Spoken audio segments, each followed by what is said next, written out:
Bienvenidos a Clásicos Puritanos en Voz, donde damos vida a la sabiduría atemporal de los Puritan Paperbacks. Obras clásicas de fe y devoción. Actualmente leemos El misterio de la providencia de John Flavel, un libro que nos invita a reconocer la mano de Dios guiando cada detalle de nuestra vida. Escrito en 1678, sigue siendo una fuente rica de ánimo para los creyentes hoy. Ahora bien, nada puede ser más preciso, cierto y puntual que el cumplimiento de la misericordia en el tiempo y la estación que Dios ha determinado, por largo que sea, o por muchos obstáculos que se interpongan. Hubo un tiempo prefijado por Dios mismo para cumplir aquella promesa de la liberación de Israel de Egipto, y se dice: y al cabo de 430 años, en aquel mismo día, todos los ejércitos del Señor salieron de la tierra de Egipto. Libro de Éxodo, capítulo 12, versículo 41. Compara esto con el libro de los Hechos, capítulo 7, versículo 17, y allí tienes la razón por la cual su liberación no fue, ni podía ser, demorada un solo día más, porque ya había llegado el tiempo de la promesa. Las promesas, como una mujer encinta, han de cumplir sus meses señalados, y cuando los han cumplido, la providencia será la comadrona que dará a luz en el mundo las misericordias que esas promesas llevan dentro, y ninguna de ellas malogrará. Pero en cuanto a las estaciones fijadas por nosotros mismos, como Dios no está obligado a ellas, tampoco su providencia se rige por ellas, y aquí nacen nuestras decepciones. Esperábamos paz, pero no vino nada bueno. Esperábamos tiempo de alivio, pero solo vino calamidad. Libro de Jeremías, capítulo 8, versículo 15. Por eso nos irritamos ante las demoras de la providencia y sospechamos de la fidelidad de Dios. Pero sus pensamientos no son nuestros pensamientos. Libro del profeta Isaías, capítulo 55, versículo 8. El Señor no tarda en cumplir su promesa, como algunos creen. Segunda carta de Pedro, capítulo 3, versículo 9. Es tardanza si cuentas por tu regla y medida, pero no lo es si cuentas por la de Dios. El Señor no computa sus tiempos de obrar según nuestra aritmética. Ambas reglas, comparadas, y el fundamento de nuestro error, se detectan en aquella escritura. La visión aún tardará hasta el tiempo señalado, pero al final hablará y no mentirá. Aunque tarde, espérala, porque sin duda vendrá y no tardará. Libro del profeta Habacuc, capítulo 2, versículo 3. Dios señala el tiempo, y cuando llega ese tiempo, las misericordias esperadas no fallarán. Pero entre tanto, aunque tarde, dice el profeta, espérala, y sin embargo añade, no tardará. ¿Cómo reconciliar tardar y no tardar? El sentido es, puede tardar mucho más allá de tu expectativa, pero no un solo momento más allá del decreto de Dios. Durante esta demora de la providencia, los corazones y esperanzas del pueblo de Dios pueden estar muy bajos y desalentados. Esto es demasiado evidente por lo que las Escrituras registran de otros, y cada uno de nosotros puede hallarlo en su propia experiencia. Tenemos un ejemplo en Isaías. Allí Dios da su fiel promesa de que consolará a su pueblo y tendrá misericordia de sus afligidos. Libro del profeta Isaías, capítulo 49, versículo 13. Suficiente, pensaría uno, para levantar y consolar sus corazones. Pero la misericordia prometida tardaba. Esperaban de año en año, y el peso seguía sobre ellos sin ser removido. Por eso, Sión dijo, «El Señor me ha abandonado, mi Señor se ha olvidado de mí». Libro del profeta Isaías, capítulo 49, versículo 14. Esto es en vano esperar esa misericordia. Dios no nos toma en cuenta. Estamos fuera de su corazón y de su mente. No se interesa por nosotros, ni le importa qué sea de nosotros. Así fue con David. Aunque Dios le había hecho una promesa, y a su debido tiempo, la cumplió con tal fidelidad que pocas misericordias han estado más seguras para un hombre. Por eso se llaman las 1000 misericordias fieles de David. Libro del profeta Isaías, capítulo 55, versículo 3. Con todo, la providencia demoró tanto su cumplimiento y permitió tantas dificultades intermedias que él desespera de verlo y aún concluye que Dios lo ha olvidado. ¿Hasta cuándo, Señor, te olvidarás de mí? ¿Para siempre? Libro de los Salmos, capítulo 13, versículo 1. Y lo que aquí dice en forma de pregunta, en otro lugar lo convierte en conclusión. Todos los hombres mienten. Libro de los Salmos, capítulo 116, versículo 11. Y también, un día moriré a manos de Saúl. Las causas de estos abatimientos y desmayos del corazón provienen en parte de nosotros mismos y en parte de Satanás. Si examinamos debidamente nuestros propios corazones, hallaremos que esos desmayos son efectos inmediatos de la incredulidad. No dependemos ni descansamos en la palabra con aquella confianza plena que se debe a la palabra infalible de un Dios fiel e inmutable. Puedes ver el fundamento de tal desfallecimiento en aquella escritura. Yo habría desmayado si no creyera. Libro de los Salmos, capítulo 27, versículo 13. La fe es el único cordial que alivia el corazón contra estos desmayos y abatimientos. Cuando falta, o cuando es débil, no es de extrañar que el corazón se hunda así al ver desalientos delante. Otra gran causa de nuestros desalientos es juzgar y medir las cosas por la regla de los sentidos. Concluimos que, según parezcan las cosas, así serán sus resultados. Si Abraham hubiese hecho eso en aquella gran prueba de su fe, ciertamente habría perdido el paso. Pero, contra toda esperanza, es decir, contra toda probabilidad natural, creyó con esperanza y dio gloria a Dios.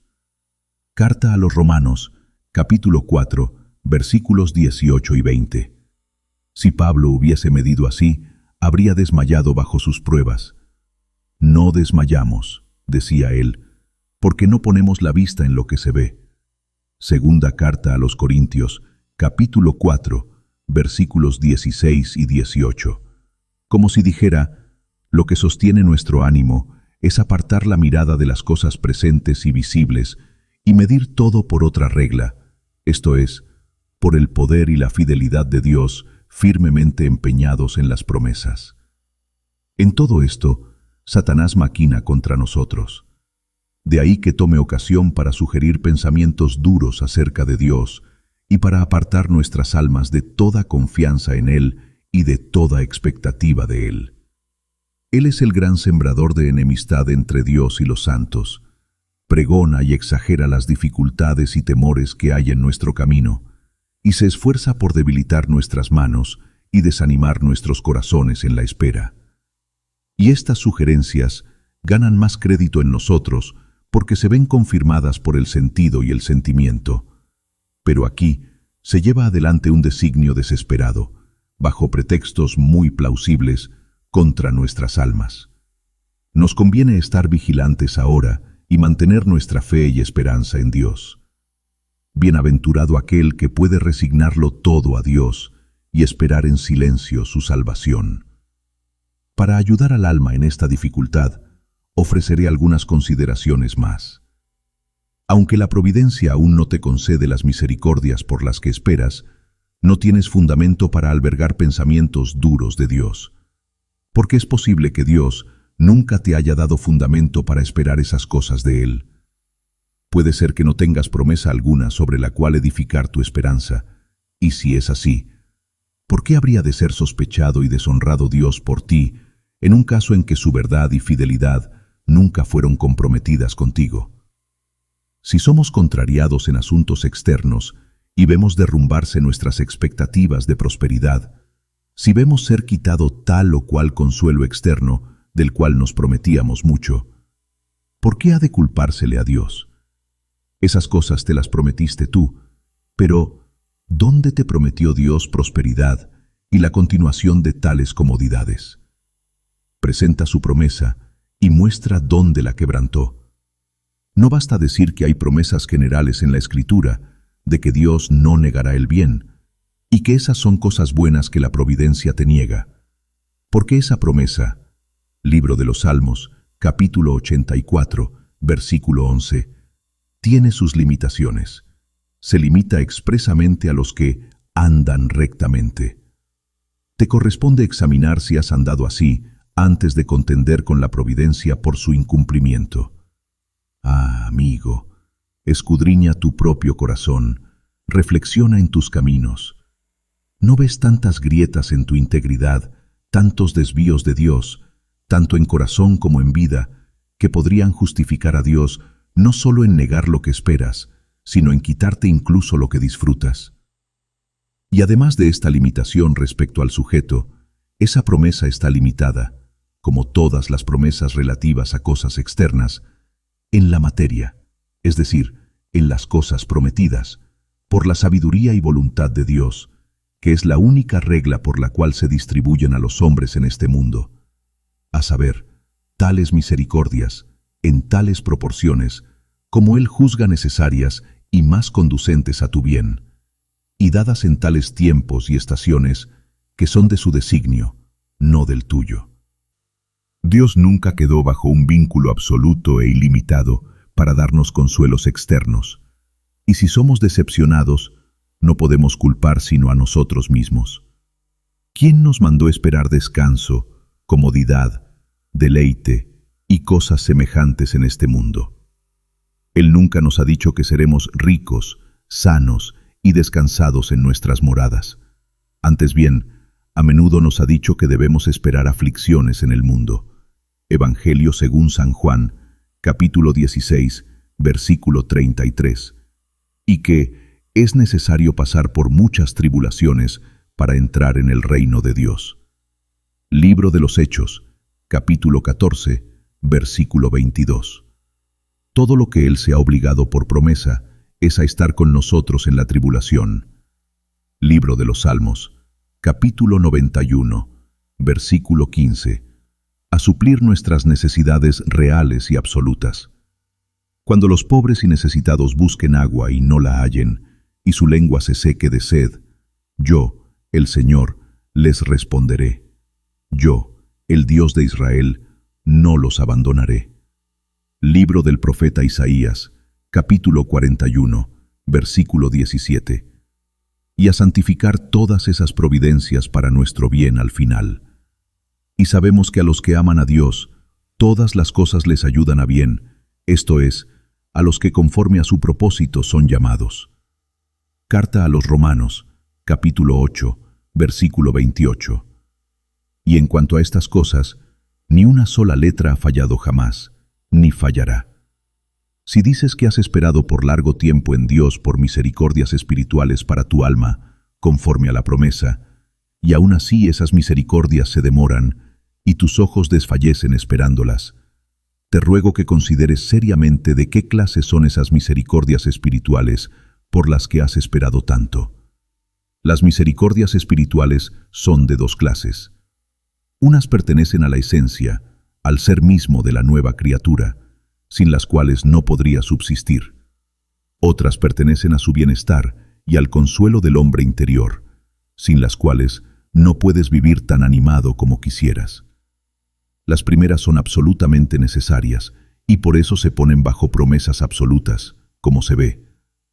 Haré con ellos un pacto eterno, no me apartaré de ellos para hacerles bien, y pondré mi temor en su corazón para que no se aparten de mí. Libro de Jeremías, capítulo 32, versículo 40. Pero las otras se dispensan en tales medidas y en tales estaciones como el Señor estima conveniente, y muchos de su pueblo viven largo tiempo sin ellas. La donación y continuación del Espíritu para vivificar, santificar y unirnos a Cristo es necesaria. pero sus gozos y consuelos no lo son en el mismo sentido. Un hijo de luz puede caminar en tinieblas. Libro del profeta Isaías, capítulo 50, versículo 10. Vive por fe y no por sentimiento. Te quejas de que la providencia tarda en cumplirte las misericordias por las que has orado y esperado. Pero, ¿tienes fines rectos en tus deseos de esas misericordias? Puede ser que esta sea la causa de que pidas y no recibas. Carta de Santiago, capítulo 4, versículo 3. La falta de un buen propósito explica la falta de buen éxito en nuestras oraciones. Puede ser que oremos por prosperidad y nuestro propósito sea agradar la carne. No miramos más alto que el gusto y la comodidad de la carne. Pedimos y esperamos ser librados de tal aflicción o problema, no para estar más dispuestos y preparados para obedecer, sino para quedar libres de lo que nos duele y estorba nuestro placer en el mundo. Ciertamente, si es así, tienes más necesidad de juzgarte y condenarte a ti mismo que de censurar y sospechar del cuidado de Dios. Esperas el bien y no llega. Pero, ¿tu voluntad ha sido llevada a una debida sumisión a la voluntad de Dios respecto a ello? Dios ciertamente quiere llevarte a esto antes de concederte tus deseos. El disfrute de lo que deseas es lo que te agrada a ti, pero la rendición de tu voluntad es lo que agrada a Dios. Si tu corazón no puede llegar a eso, las misericordias no pueden llegar a ti. David fue hecho esperar largo tiempo por la misericordia prometida. Sí, y a estar contento sin ella antes de disfrutarla. Fue llevado a ser como un niño destetado. Libro de los Salmos, capítulo 131, versículo 2. Y así has de ser tú. Los mejores que tú han esperado largo tiempo en Dios por misericordia. ¿Y por qué no habrías de hacerlo tú? David esperó hasta que sus ojos desfallecieron. Libro de los Salmos, capítulo 69, versículo 3. La iglesia lo esperó en el camino de sus juicios. Libro del profeta Isaías, capítulo 26, versículo 2, versículo 8. ¿Eres tú mejor que todos los santos que te precedieron? ¿Está Dios más obligado contigo que con todo su pueblo? Ellos han esperado en quietud. ¿Y por qué no tú? ¿Perderás algo por esperar pacientemente en Dios por misericordias? Gracias por acompañarme hoy en Clásicos Puritanos en Voz. Mi oración es que lo que ha escuchado fortalezca su fe y aliente su corazón a confiar cada vez más en la providencia de Dios. Hasta la próxima, que el Señor les bendiga y les guarde. Recuerde, también puede escuchar este contenido como podcast en Apple Podcast y Spotify. Nos encontramos nuevamente la próxima semana, si Dios quiere. Hasta entonces, siga firme en su palabra y en su amor.